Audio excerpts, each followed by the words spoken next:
Hello, good morning. ये video बनाना तो मुझे पहले था, बट थोड़ी घर में प्रॉब्लम चल रही थी। तबीयत ठीक नहीं थी किसी की भी, हम चारों ही बीमार पड़े हुए थे। आज थोड़ा ठीक लग रहा है, बोला भी जा रहा है, कल तो बोला नहीं जा रहा था। तो सोचा आज वीडियो बनाती हूँ। वीडियो मेरे 2 बच्चों के लिए।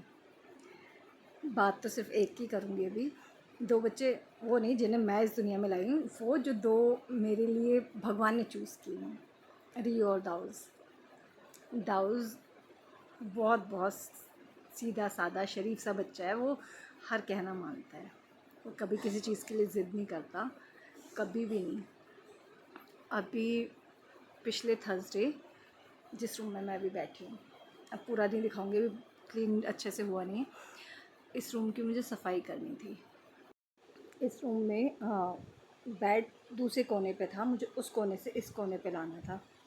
अभी हमारे दूसरे घर में, वसुंधरा वाले घर में काम हुआ था, तो वहाँ पर ये दवाई डलवाई गई थी। पेंटर ने बोला कि वो ये ले आओ, ये ठीक होता है पेंट में डाल के लगाने में। ठीक है, तो ये एक बोतल बच के आ गई थी। मैंने भी दिमाग लगाया कि चलो भाई, बची हुई है तो अपने घर में भी छिड़क ही देते। जब इस कमरे में सफाई हो रही, पूरी दिवाली वाली सफाई, तो इस साइड इधर एक बाथरूम है, तो मैंने बाथरूम के दरवाजे पे अलमारी लगा दी, क्योंकि बेड मुझे पूरा घुमाना था।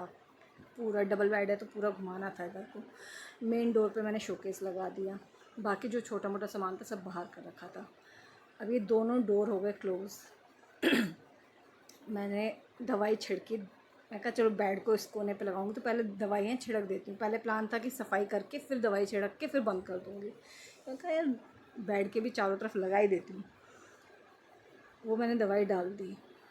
पहले तो मुझे इतना कुछ हुआ भी नहीं, मैंने मुँह भी नहीं अपना कवर किया था, कुछ नहीं, डाल दी। उसके बाद थोड़ी 2 मिनट बाद ही ना मुझे थोड़ा सा अजीब सा ब्रीथिंग प्रॉब्लम हो रही थी। कहाँ स्मेल आ रही है, उसकी वजह से हो रही होगी।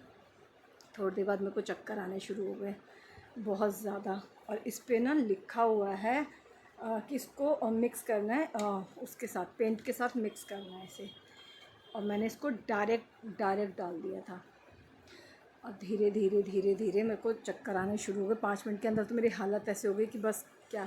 और जो हमारी फर्श है, इस पर टाइल है, तो ये अलमारी बहुत ईज़िली खिसक जाती है। तो मेरे को कुछ नहीं सूझा, मैंने कहा बाथरूम के आगे से अलमारी हटाती हूँ, खींचती हूँ। तो मेरी इतनी भी जान नहीं थी, जबकि मैंने खुद ही खिसकाया इन सब सामानों को। बेड भी पूरे भरे हुए हैं, फिर भी मैंने खिसका लिए, पर मेरी इतनी जान नहीं थी कि मैं अलमारी को। वो अलमारी मुझसे खिसकी नहीं, अलमारी नहीं खिसक रही थी, तो शोकेस का तो मैं सोच भी नहीं सकती थी, वो तो बिल्कुल हिलता नहीं है, बहुत जान लगानी पड़ती है। फिर भी मैंने बहुत कोशिश की, ये नहीं हटा। मैंने और बेवकूफ़ी ये करी, फ़ैन ऑन कर दिया कि शायद मुझे ब्रीथ ठीक से थोड़ा सा होगा, मुझे ठीक लगेगा। और मैं ऐसे बैठी हूँ कि हवा और ज़्यादा मेरे को चक्कर से आने शुरू हो गए थे, बहुत ज़्यादा फेंट होने लगी थी मैं। और एकदम से दाऊस दाऊस कभी नहीं करता वो। हम लोग बाथरूम में जाएंगे, बाथरूम के बाहर बैठेगा, चाहे इस बाथरूम के जाओ चाहे बाहर वाले बाथरूम में जाओ, बाथरूम के बाहर बैठे, कभी भी डोर को स्क्रैच नहीं करता, कभी भी बजाता नहीं है। रियो की आदत है ये कि वो गेट बजाएगा, वो हल्ला मचाएगा। दाऊस एकदम काम बैठ जाता है, बस कि बाहर निकलेंगे तभी मैं देख लूँगा, बात करूँगा, और ज़्यादा वो नहीं करता है। उस टाइम उसने जो दरवाज़ा बजाना शुरू किया, अब उसे क्या फ़ील हो रहा था क्या नहीं मुझे पता नहीं चला। मैं तो बाद में ये करी, मैंने कहा, मेरी आँख ही उससे खुली कि वो दम दम दम दम बड़ी तेज़ तेज़ दरवाज़ा बजा रहा है। रियो दूसरे रूम में था, मिष्टी भी सो रही थी, रियो भी सो रहा था, पर कोई भी नहीं उठा। और ये एकदम से दम दम दम बड़ी तेज़ तेज़ को दरवाजे को वो कर रहा है। मेरी थोड़ी बहुत हिम्मत मैंने करी, मैं कही क्यों ऐसे कर रहा है। मैंने शोकेस में से बुक्स वगैरह सब निकाल के बाहर फेंकी कि मैं जल्दी से हटाऊँ और जैसे तैसे भी इस गेट को खोलूँ।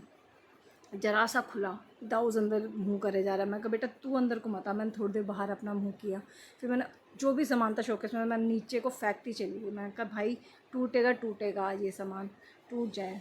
मैंने जैसे तैसे थोड़ा दरवाज़ा खोला, मैं बाहर गई हूँ और दाऊद की राहत की सांस ली उसने। मैं जाके सोफ़े पे लेटी हूँ बाहर। फिर दाऊद मेरे को बहुत देर तक प्यार करता रहा, बहुत देर तक प्यार किया ऐसे मुझे। थोड़े मेरे जब 10-15 मिनट बाद थोड़ा सा मेरे को ब्रीथ ठीक सा लगा, फिर मैंने उसको लीश लगाया और मैं फिर उसको लेके बाहर निकल गई। और मैं जैसी हालत में थी मैं वैसे थोड़ी देर बाहर घूम के आए, फिर घर पे बाद में शाम को सब आए 2-3 घंटे में तो ऐसे ही पड़ गई थी, बस हालत बहुत ज़्यादा ख़राब। जैसा रूम पड़ा था वो रूम वैसे ही छोड़ दिया, उसके बाद तो मैंने कुछ छेड़ा ही नहीं। अलमारी भी आके हस्बैंड ने थोड़ा सा वो खिसकाई बाथरूम के आगे से कि भाई तुमने तो मरने के प्रोग्राम बना रखे सब ने। यानी घर पे मिष्टी सो रही थी, हस्बैंड और बेटा था नहीं, और इन्होंने दोनों ने आके जो मेरी क्लास लगाई है कि मरना चाह रही थी वैसे बताती हमें। शाम को थोड़ा सा ठीक से भी हुए तो हमारे घर फैमिली का सबसे छोटा बच्चा है व्योम, उसकी बहुत ज़्यादा तबीयत ख़राब हो गई। फिर वहाँ से कॉल आया कि दीदी इसकी बहुत तबीयत ख़राब हो रही है। तो अपने आप से जो मैं यूँ पड़ी हुई थी ना, अपने आप से जान आ गई। फिर हॉस्पिटल भागे, उसको आईसीयू में एडमिट किया हुआ था। टचवुड सैटरडे उसको छुट्टी मिल गई थी दोपहर में।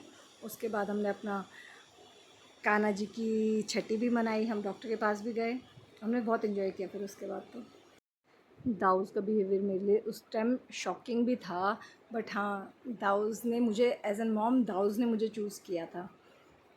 दाऊद और उसका भाई हमारे घर आए थे, जब भैया लेके आए थे जिनके ये बच्चे ज़ोरावर इसके पापा का नाम है, तो ज़ोरावर के बच्चे हुए थे। तो स्टार्टिंग से था कि हमारे पास एक बच्चा आएगा, बट मैंने मना कर दिया था कि एक बच्चा है हमारे पास रियो, अब हमें दूसरा बच्चा नहीं रखना। भैया और भाभी एक दिन घर पे लेके आ गए। इसका जो भाई था वो बिल्कुल वाइट था, ये ब्लैक था। और मैंने जब जाने लगे तो उन्होंने बोला आपको चूज़ कर लेना, आपको जो भी बच्चा चाहिए दोनों में से आप ले लेना। और मैंने बस इतना बोला, मम्मा के पास कौन रुकेगा, दाउस चूज़ मी एज़ मम्मा। तो ये मेरे पास आ गया था, तो तब से ये मेरे पास है। और भाई इसने जो किया ना, इसकी वजह से शायद मैं बच भी गई। मैंने तो उम्मीद छोड़ दी थी, मेरे से कुछ भी नहीं हिल रहा था, ना ये हल्ला मचाता, ना मैं कुछ हिला पाती। बस दाऊद ने बचा लिया मुझे।